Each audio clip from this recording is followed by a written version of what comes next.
পবিত্র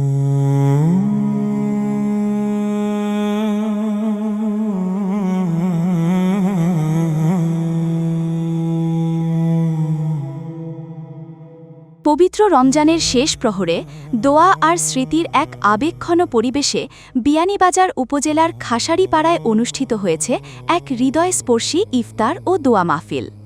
খাসাড়িপাড়া শুকতারা জনমঙ্গল সমিতির সাবেক সাধারণ সম্পাদক, পৌর যুবদলের সাবেক আহ্বায়ক এবং এলাকার সর্বজন শ্রদ্ধেয় ব্যক্তিত্ব খাসাড়িপাড়ার কৃতি সন্তান মরহুম হিফজুর রহমান ২০০৪ সালের পবিত্র রমজানের ২৭ তারিখ সকালে ইন্তেকাল করেন। তার স্মৃতিতে প্রতি বছরের মতো এবারও ২৭ রমজানে খাসাড়িপাড়া শাহী ঈদগাহ মাঠে এই মাহফিলের আয়োজন করা হয়। ইফতার ও দোয়া মাহফিলে এলাকার সর্বস্তরের মুসল্লিবৃন্দ উপস্থিত থেকে মরহুম হিফজুর রহমান সহ এলাকার সকল মৃত ব্যক্তিদের রুহের মাগফিরাত কামনা করেন। মাহফিলটি এক পর্যায়ে পরিণত হয় আবেগঘন স্মৃতিচারণে, যেখানে তার কর্ম, মানবিকতা এবং সমাজের প্রতি অবদানের কথা শ্রদ্ধার সাথে স্মরণ করা হয়।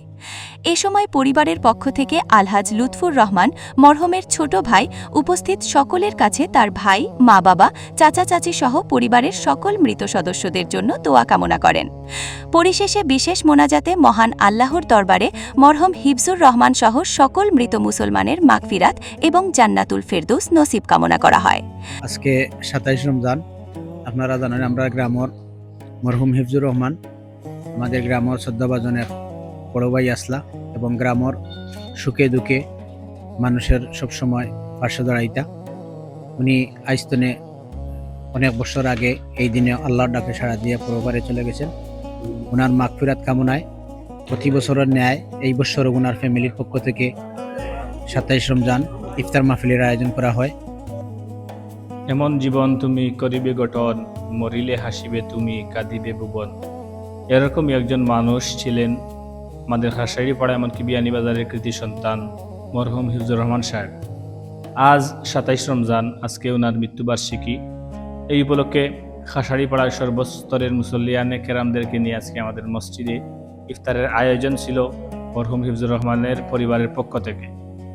হাজি লুৎফুর রহমান সাহেব, হাজি ফয়জু মিয়া সাহেব, জনাব আতাউর রহমান সাহেব এবং রাজু আহমদ সাহেব মরহুম হিফজুর রহমান সাহেবের জন্য এবং ওনাদের মা বাবার জন্য দোয়া চেয়েছেন এবং ওনাদের চাচা চাচি, যাদের পরিচয় এই গ্রামে কারো কাছে দিতে হবে না, বরং আলহাজ মরহুম তাহির আলী সাহেব এবং হাজি মুবজিল আলী সাহেবের পরিবারের পক্ষ থেকে এই এলাকার সর্বত্র অবদান রয়েছে।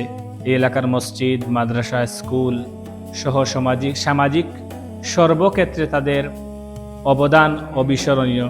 আল্লাহ পাক রব্বুল আলামিন এই কীর্তিমান মানুষদের জান্নাতবাসী করুন, এই দোয়া করি। যে আজকে খুশি হয়েছি যে খুব সুন্দর মতো এই ইফতারটা যে সবাই অংশগ্রহণ করিয়া সবাই যে খাইতে পারছে। মানুষের জীবনের সমাপ্তি ঘটে, কিন্তু তার স্মৃতি আর সৎকর্ম চিরকাল বেঁচে থাকে মানুষের হৃদয়ে। Maimuna Akter, pulse TV. বিয়ানীবাজার উপজেলার সর্বশেষ খবর জানতে এখনই সাবস্ক্রাইব করুন আমাদের multimedia YouTube channel pulse TV. Breaking news ও মাঠ পর্যায়ের ভিডিও রিপোর্ট পেতে বেল আইকনটি অন করে রাখুন। লিংক কমেন্টে দেওয়া আছে।